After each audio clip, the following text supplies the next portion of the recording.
नमस्कार दोस्तों, मैं हूं आपके साथ नरेंद्र। एक बार फिर से हाजिर हूं खुला आकाश के एक ख़ास कार्यक्रम में। और ये कार्यक्रम जो है बेसिकली आज हम जिस मुद्दे पर डिस्कस करेंगे वो मुद्दा है नव वर्ष में आहार से संबंधित व्यवहार परिवर्तन कैसे हो। नया साल आने वाला है, नई उमंगें हैं, नया जोश है, नई तरंगे हैं और मैं आशा करता हूँ कि नया साल जो है हम सभी की ज़िंदगी में ढेरों खुशियाँ लेकर आए। लेकिन हम सभी जो है अपनी आदतों के गुलाम होते हैं और कैसे जो है हम आदतों को सुधार के एक नया साल एक नए रेजोल्यूशन के साथ शुरू कर सकते हैं, इस मुद्दे पे हम बात करेंगे। आज हमारी खास गेस्ट शिल्पी गोयल जी से, जो कि जानी मानी डाइटिशियन है। आपका स्वागत है। Thank you Narendra. सबसे पहले जानना चाहूंगा, मैंने कहा हम अपनी आदतों के गुलाम होते हैं। अब आदत होती है 21 दिन में लग जाती है और वो आदतें छूटती नहीं है। तो हम सभी जो है बड़े बड़े रेजोल्यूशन लेते हैं कि नए साल में ये करेंगे वो करेंगे, लेकिन इसकी शुरुआत होती है एक अच्छे ईटर से। अगर हम फूडी हैं तो हम आदतों के गुलाम हैं, हम कभी भी कहीं भी कुछ खा लेते हैं। तो इस कथन से क्या कहेंगे, आपके आदतों के गुलाम हैं हम? नरेंद्र, सबसे पहले तो ये समझना ज़रूरी है कि आदतें होती क्या हैं। What we repeatedly do becomes our habit. मतलब किसी भी एक्शन को हैबिट में कन्वर्ट होने के लिए 21 दिन या 30 डेज का टाइम लगता है। रिपीटेडली जब हम किसी काम को करते हैं तो वो हैबिट बन जाती है। और हैबिट का बहुत ही इंपॉर्टेंट रोल होता है हमारी लाइफ में, क्योंकि हम आज जो कुछ भी हैं वो अपनी हैबिट्स के ही कारण हैं। तो हैबिट्स जो होती है वो सबकॉन्शियस लेवल पे जाकर वो एक ऑटोमेटिक एक्शन बन जाती है और इसको चेंज करने के लिए एक कॉन्शियस एफर्ट लेना पड़ता है। ये सबसे ज़्यादा इंपॉर्टेंट बात है जो हमें याद रखने की है। तो अगर हम बात करें आदतों की, तो कैसे जो हम इसमें फेल हो जाते हैं, क्योंकि हमें लगता है कि नया साल आ रहा है और रही बात नए साल की तो हम काफ़ी ज़्यादा प्रफुल्लित हो जाते हैं और फिर एक समय ऐसा लगता है कि यार हमारी आदतें जो है ना बदल नहीं रही हैं। तो क्या कहेंगे इसके बारे में आप? देखिए, दो चीज़ें होती हैं इसमें कि हम अपनी आदतों को बदलने में असफल रह जाते हैं। इसमें दो बातें होती हैं। सबसे पहली चीज़ तो ये कि हम गलत चीज़ को टारगेट करते हैं और दूसरी चीज़ ये कि हम गलत तरीके से आगे बढ़ते हैं। जैसे कि हम एक साथ बहुत सारे अगर बदलाव लाने की कोशिश करें तो वो हम असफल रह जाते हैं, क्योंकि बदलाव आप बहुत सारे ला सकते हैं लेकिन टारगेट एक आदत पे होना चाहिए और उसे बिना ब्रेक करने वाली हमें एक चेन बनानी है। यानी कि 20 दिन तक उस एक्शन को बिना ब्रेक किए अगर आप रिपीट करते हैं तभी आपका ब्रेन उसको एज अ हैबिट एक्सेप्ट कर लेता है। आपको याद होगा कि जब आप कार चलाना सीखते हैं तो आप कितने कॉन्शियस एफर्ट लेके कार चलाते हैं, लेकिन द मोमेंट वो स्किल ब्रेन में चली जाती है तो वो अनकॉन्शियस एक वो बन जाती है, हैबिट बन जाती है। तो उसी तरह आपके ब्रेन को ये समझने के लिए कि ये पर्टिकुलर एक्शन आपकी एक रोज़ वाली चीज़ है तो वो उसे आदत में कन्वर्ट करने में एक टाइम लगता है। तो उसे आपको अनब्रेकेबल चेन बनानी है। तो आपको एक आदत उठानी है, उसे 20 दिन तक लगातार उसकी रिपीटेडली एक्शन करनी है till it becomes your habit. अगर हमने साल भर में 5 ही ऐसी हैबिट उठा ली जिस पे हमें काम करना है तो आई थिंक हमें ट्रांसफॉर्मेशन पक्का मिल जाने वाला है। लेकिन होता क्या है कि हम बहुत सारी आदतों पे इकट्ठे काम करते हैं और फिर सब कुछ छोड़कर फ्रस्ट्रेट हो जाते हैं। दूसरी जो इम्पोर्टेंट बात है हमें ध्यान रखने की वो ये है कि मैंने आपको बताया कि हम गलत चीज़ पे टारगेट करते हैं। यानी कि देखिए, बदलाव के 3 लेवल्स होते हैं। एक लेवल होता है कि जिसमें हम उसके रिजल्ट को चेंज करना चाहते हैं, दूसरा उसके प्रोसेस को चेंज करते हैं, तीसरा आइडेंटिटी चेंज। रिजल्ट को चेंज करने का मतलब ये है कि हम सपोज पतला होना चाहते हैं या हम एक अच्छे सिंगर बनना चाहते हैं या हम एक अच्छा राइटर बनना चाहते हैं, तो ये तो रिजल्ट हो गया। प्रोसेस ये होगा कि पतले होने के लिए मुझे हेल्दी फूड खाना है और आइडेंटिटी चेंज का मतलब ये है कि मुझे पता है सेंटर में कि मैं फूडी हूँ। वहाँ पे चेंज आप नहीं ला रहे हैं, आप खाली रिजल्ट को टारगेट कर रहे हैं कि मुझे पतला होना है। एक तरीके का ऑब्सेशन आप कहेंगे कि मतलब मैं ऑब्सेस्ड हूँ, जैसे कि मुझे वहाँ पहुँचना है बट प्रोसेस से गुजरना नहीं चाहता। और स्पेशली यंग जनरेशन की एक प्रॉब्लम रही है कि आप रिजल्ट ओरिएंटेड होते हैं बट आपको ये नहीं पता कि you have to follow the path, आपको कैसे उस पाथ से आगे बढ़ना है। तो कहीं ना कहीं आदतों में हमें शुरुआत से ही बदलाव करना होगा। और जैसा आप कह रही हो कि रिजल्ट ना देखकर हमें जो है सबसे पहले अपने गोल्स बनाने होंगे और एक दिन में तो कोई बदलाव आ नहीं सकता, धीरे धीरे से स्टेप बढ़ाने होंगे। अब मैं एक सवाल आपसे पूछ रहा हूँ कि suppose that I am foodie guy, जो मैं बिल्कुल नहीं हूँ, लेकिन अगर मैं फूडी हूँ और मैं कैसे डिफरेंशिएट करूंगा कि हेल्दी फूड क्या है या अनहेल्दी फूड क्या है, क्योंकि जो फूडी होते हैं स्पेशली उन्हें रोड साइड खाना बहुत पसंद होता है, तो कैसे आप जो है इसे डिफरेंशिएट करेंगे? मैं वही बता रही थी नरेंद्र कि अगर आप अपनी आइडेंटिटी को चेंज कर लेते हो, जैसे अगर आप फूडी हो तो आपको कुछ एफर्ट्स रोज ऐसे डालने पड़ेंगे कि वो आपका ब्रेन ये मान जाए कि आप एक हेल्दी ईटर हो। वो वोटिंग आप ही को डालनी पड़ेगी और जैसे ही ब्रेन को ये यकीन आ जाता है कि you are no longer a foodie person, you are a healthy eater, मतलब ये बिलीव अपने आप को दिलाना पड़ेगा, और जैसे ही वो चीज़ आपकी आइडेंटिटी बन जाती है तो आप उसके मुताबिक एक्शन करने लगते हो। अभी गलती यही होती है कि हम दिल से सोचते हैं कि हम कुछ और हैं, लेकिन एक्शन कुछ और करते हैं, तो लौट के फिर हम वहीं उसी स्क्वायर वन पे आ जाते हैं। अगर मैं अच्छी राइटर बनना चाहती हूँ तो मुझे आज ही यकीन करना पड़ेगा कि आई एम अ गुड राइटर, और वैसा रोज एक एक वोट उसमें डालना पड़ेगा अपने कर्मों के जरिए। तो रोज एक पेज लिखना पड़ेगा। तो लिख लिख के जब 20 दिन लगातार 21 दिन तक हम वो आदत को डेली वो सेक्शन को करेंगे तो हमारी वो आइडेंटिटी पे चेंज आएगा, और जब उस आइडेंटिटी पे चेंज आएगा तो definitely it will become automatic our habit. Right, मतलब रातों रात शोहरत की बुलंदियों पे कोई नहीं पहुंचता। बिल्कुल, आपको पहले जो है तपना पड़ेगा कोयले से हीरा बनने के लिए। बखूबी आपने कहा। और मैं आपसे ये जानना चाहूंगा कि अगर मेरी आंखों के सामने कुछ ऐसा फूड रखा है अनहेल्दी, स्पेशली देखिए अब यंग जनरेशन की बात करें, 18 साल से, तो मैं 18 तो मैं एक ज़्यादा एज बता रहा हूँ आपको, 15-14 साल में जो है यंग जनरेशन के जो बच्चे हैं वो खाना शुरू कर देते हैं रोड साइड, और ऐसे में बहुत सारी चीज़ें अनहेल्दी होती हैं, जैसे कि गोलगप्पे की बात कर लें, चाइनीज़ फूड की बात कर लें। तो अब सवाल ये उठता है कि कंट्रोल कैसे करें, कैसे जो है हम अपनी एक अच्छी आदतों को तब्दील कर सकें, क्योंकि नए साल से पहले रेजोल्यूशन बहुत लेते हैं हम। 1 तारीख को अगर मेरा रेजोल्यूशन है कि मुझे अच्छा खाना है, जिम जाना है, तो 5 तारीख तक मैं उसे फॉलो करूंगा, लेकिन 5 के बाद जो है मैं उतना एंथुसियास्टिक नहीं रह जाता। क्या कहेंगे आप? तो 3 चीजें होती हैं इसमें। कोई भी एक्शन या हैबिट के लिए 3 चीजें होती हैं। एक होता है उसका ट्रिगर, एक होता है एक्शन, एंड देन होता है रिवॉर्ड। तो एक चीज होती है जो ट्रिगर करती है आपको, जैसे फोन पे जब मैसेज आता है तो वो ट्रिगरिंग होती है। उसके बाद फोन आप उठा लेते हो और फिर आपको देख के जो रिवॉर्ड मिलते हैं, यानी कि जो आनंद आता है, वो एक रिवॉर्ड हो गया। तो किसी भी एक्शन के लिए ये तीनों चीजें होती हैं। तो आपको मेक श्योर करना है कि वो ट्रिगर ना हो, यानी कि अगर आपको फोन नहीं देखने की आदत बनानी है तो आपको फोन दूसरे कमरे में रखना पड़ेगा, नहीं तो वो ट्रिगर होता रहेगा और आपको बार बार उसके लिए। तो वैसे ही आपको जो भी चीजें आप छोड़ना चाहते हैं उससे आपको दूरी तो बनानी ही पड़ेगी। मतलब अगर आप चाहेंगे कि उसी एनवायरनमेंट में मैं रहकर अपने विल पावर के जरिए उसको कंट्रोल कर लूं, बड़ा डिफिकल्ट होगा। तो आपको डेफिनेटली उससे जो अच्छी आदतें हैं उनके सराउंडिंग में रहिए, और जो बुरी आदतें हैं उनके ट्रिगर से दूर रहिए, तो वो बहुत ज्यादा इंपॉर्टेंट है। जी बिल्कुल, बॉलीवुड का एक गाना भी है कि दूरियां जरूरी है और वो इसलिए जरूरी होती है। अच्छा, what do you mean by out of sight out of mind, इसके बारे में क्या कहना चाहेंगे? एक इंपॉर्टेंट क्वेश्चन पूछ रहा हूं मैं आपसे। एग्जैक्टली, मैं अभी यही बोलना चाह रही थी कि अगर किसी चीज को नहीं करना चाहते तो उसे आउट ऑफ साइट रख दीजिए, यानी कि अगर आप उसे दूर रख दें तो डेफिनेटली वो आप को कंट्रोल करने में और आपकी आदतों को बदलने के लिए अच्छा रहेगा। और वैसे ही ऑपोजिट भी सही है कि अगर आप वॉक पे जाना चाहते हैं तो अपने शूज़ और अपनी जॉगिंग वाली ड्रेस या वॉकिंग वाली ड्रेस को बहुत ही अट्रैक्टिव बनाकर अपने आसपास रखिए, ताकि जब वो आपकी आंखों के सामने होगा तो पहला स्टेप उठाना उसके लिए बड़ा आसान हो जाएगा।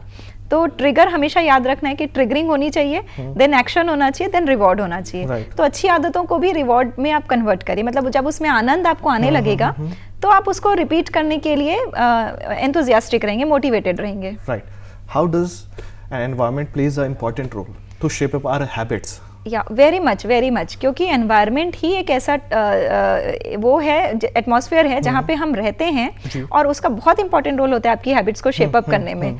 अगर आपको कुछ अच्छी आदतें लगाना है तो आपको अच्छी लोगों की संगति करनी पड़ेगी, और अगर आपको बुरी आदतों से बचना है तो आपको बुरे लोगों से संगति अपनी रोकनी पड़ेगी। तो ये भी एक बहुत इंपॉर्टेंट है, क्योंकि आपके जो आसपास वाले लोग होते हैं वो आपके बारे में क्या कहते हैं वो भी बहुत इंपॉर्टेंट है। राइट, और यहाँ से मैं एक कहना चाहूँगा कि मतलब वेल सेड बाय ओशो की कुछ तो लोग कहेंगे, लोगों का काम है कहना। एंड मैं इसलिए ये कथन यहाँ पर यूज़ कर रहा हूँ क्योंकि हमें ऐसा लगता है कि यार मतलब अगर मैं चेंज ला रहा हूँ अपनी हैबिट में तो लोग क्या कहेंगे, और इसमें ना एक फ्रेंड्स और फैमिली का बहुत इंपॉर्टेंट रोल होता है। तो मेरा अगला सवाल आपसे यही है कि वो कितना इंपॉर्टेंट रोल प्ले करता है आपकी आदतों को जो है तोड़ने में। और जाहिर बात है कि अच्छी आदतें सीखने में समय लग जाता है, लेकिन खराब आदतें आप 2 दिन में सीख जाते हैं। स्पेशली अगर बात करें इन टर्म्स ऑफ फूड की, तो ये सारी चीज़, क्योंकि अनहेल्दी खाने से आप कई बार जो है कई सारी जो है बीमारियों का शिकार भी हो जाते हैं, बट फिर भी लोगों को रोड साइड खाना बहुत पसंद होता है।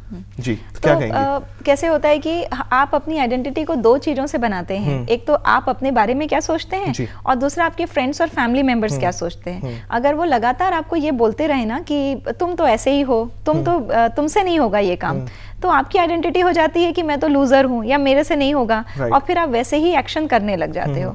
तो आपके इर्द गिर्द के लोगों का बहुत इंपॉर्टेंट रोल होता है, और वो सभी लोग जो आज किसी न किसी अच्छी आदतों की तरफ निकल पड़े हैं, उनके फ्रेंड्स और फैमिली मेंबर से मेरी ये रिक्वेस्ट है कि आप उन्हें सपोर्ट करें और उनकी आइडेंटिटी को ही चेंज करें। मतलब आपका टारगेट ये नहीं होना चाहिए कि आपको वेट लूज करना है, बल्कि टारगेट ये होना चाहिए कि how to become a healthy eater, मतलब I am a healthy eater.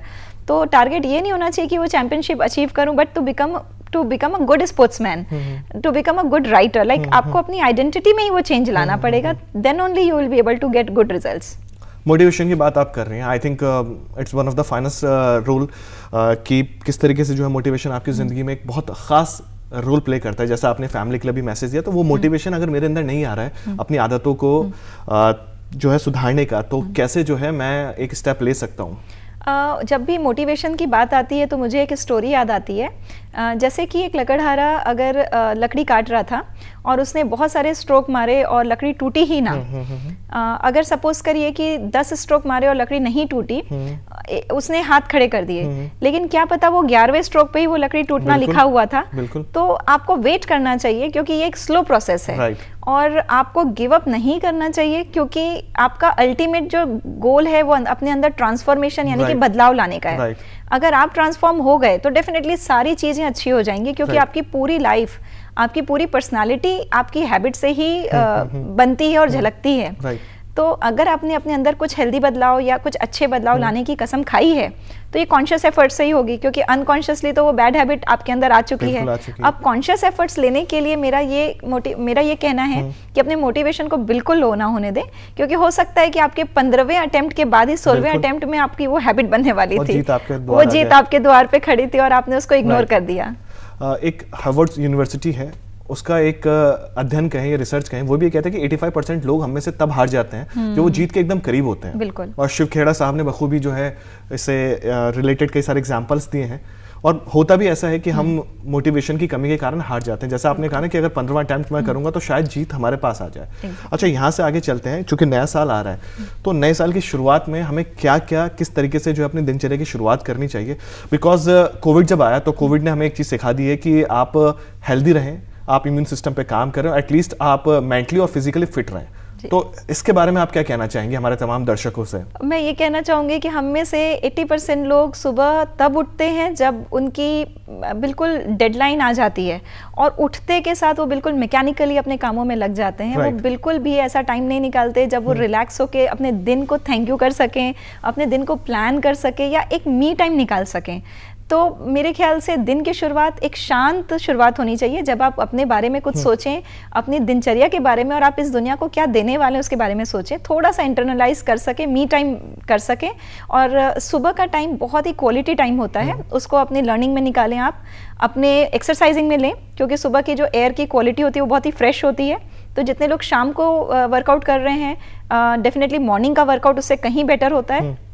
और हेल्दी डाइट तो आपकी लाइफ का हिस्सा होना ही चाहिए। तो हेल्दी डाइट में क्या आ जाती है? जैसे हेल्दी डाइट में आपको सारी नेचुरल चीज़ें लेनी चाहिए, कम से कम मिनिमली प्रोसेस्ड फूड। आजकल हमारी रूटीन ऐसी हो गई है कि हम हफ्ते में 4 दिन बाहर का खाना खा रहे हैं, या फिर कोई ट्रैवल है, या फिर किसी की सोशलाइजिंग इतनी ज़्यादा है, और कई बार ना चाहते हुए भी हमें खाना पड़ता है। तो कोशिश करें कि जितना आप नेचर से क्लोज चीज़ें खा सकें, जितने भी वेजिटेबल्स हैं, फ्रूट्स हैं, नट्स हैं, और जितने भी रिफाइंड चीज़ें उनसे आप दूर रहें, और होलसम चीज़ों को प्रेफर करें, जैसे कि स्प्राउट्स हो गए या साबुत अनाज जो होते हैं, मिलेट्स होते हैं, उनसे रिलेटेड फूड हम अपने डाइट अगर उसमें आहार में इंक्लूड करें तो हमारी इम्यूनिटी भी अच्छी रहती है, हमारी बॉडी का शेप और साइज सब सही रहता है। राइट।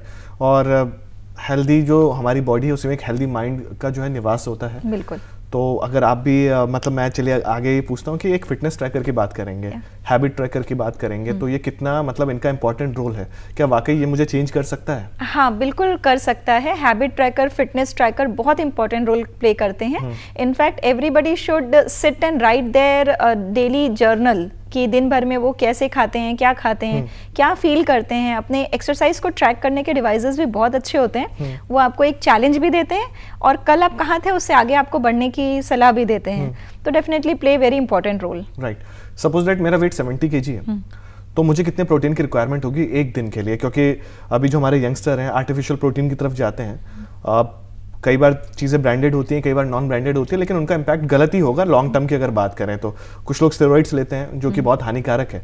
बट मेरा सवाल ये कि अगर मुझे प्रोटीन चाहिए, 70 मेरा वेट है और मुझे प्रोटीन चाहिए एक दिन में, तो कितना प्रोटीन होगा और कैसे जो है नेचुरल रिसोर्सेज से हम जो है उसे फुलफिल कर सकें? ओके, तो 0.8 ग्राम पर केजी बॉडी वेट के हिसाब से आपकी प्रोटीन की रिक्वायरमेंट होती है। अगर आप एथलीट हैं या प्रेगनेंसी की कोई ऐसी रिक्वायरमेंट है, हाई रिक्वायरमेंट है, उस केस में हम 1 या 1.2 ग्राम पर केजी बॉडी वेट के हिसाब से भी जा सकते हैं। तो आपके लिए 65 ग्राम प्रोटीन काफ़ी सफिशिएंट होगा और बहुत आराम से नेचुरल फूड सोर्सेज से भी आप इसे पा सकते हैं। पर जो लोग बहुत सारी चीज़ें नहीं खा रहे होते हैं डाइट में, तो फिर वो प्रोटीन पाउडर को भी ऑप्ट करते हैं, पर उसे इंक्लूड करने का भी एक प्रॉपर पैटर्न होना चाहिए। हम उसमें भी अनलिमिटेड क्वांटिटी में या कैसे भी रैशनल तरीके से नहीं जा सकते। तो हमें दिन भर की एक सेट कर लेना रूटीन को बहुत ज़रूरी होता है। अच्छा, एक मिथ मेरे दिमाग में आ रहा है, जैसे राइस की अगर बात करें, क्योंकि छत्तीसगढ़ जो है हमारा धान का कटोरा है, तो क्या कार्बोहाइड्रेट्स बहुत ज़रूरी है बॉडी के लिए? लेकिन बहुत सारे ऐसे लोग होते हैं, जैसे मैं खुद चावल नहीं खाता, मुझे लगता है कि कहीं मतलब प्रॉब्लम ना हो जाए, तो मतलब ये कितनी सही मिथ है या क्या कहेंगे इसके बारे में आप? देखिए, हर चीज़ की अधिकता तो हानिकारक है ही, और चावल वाकई में कार्ब्स का बहुत रिच सोर्स है। 70% इसमें कार्बोहाइड्रेट्स होते हैं और बचे हुए 30% में, और फिर जो हमारा वाइट राइस होता है वो तो पॉलिश्ड वर्जन होता है, तो बहुत ज़्यादा खाएंगे तो बेली फैट जरूर निकल आएगा। लेकिन इससे बचने का एक तरीका ये है कि जब भी आप राइस खाते हैं तो उसमें बहुत ज़्यादा मात्रा में आप वेजिटेबल्स ऐड कर लीजिए। कुछ कच्चा सलाद और कुछ सब्जियां ऐड करने से उसका फाइबर बढ़ जाता है। थोड़ी सी आधी चम्मच अगर उसमें घी ऐड कर देते हैं तो भी उसका ग्लाइसेमिक इंडेक्स कम हो जाता है, वो बहुत जल्दी शुगर में कन्वर्ट नहीं होता। तो हमारा अल्टीमेट प्रयास ये होता है कि वो धीरे धीरे डाइजेस्ट हो, बॉडी में ज़्यादा देर तक स्टे करे, ताकि धीरे धीरे डाइजेस्ट होने से ये हमारी बॉडी को उतना नुकसान फिर नहीं पहुंचाता जितना कि आप उसे अगर प्लेन जैसे हम खाते हैं वैसे हम खाएं तो। राइट।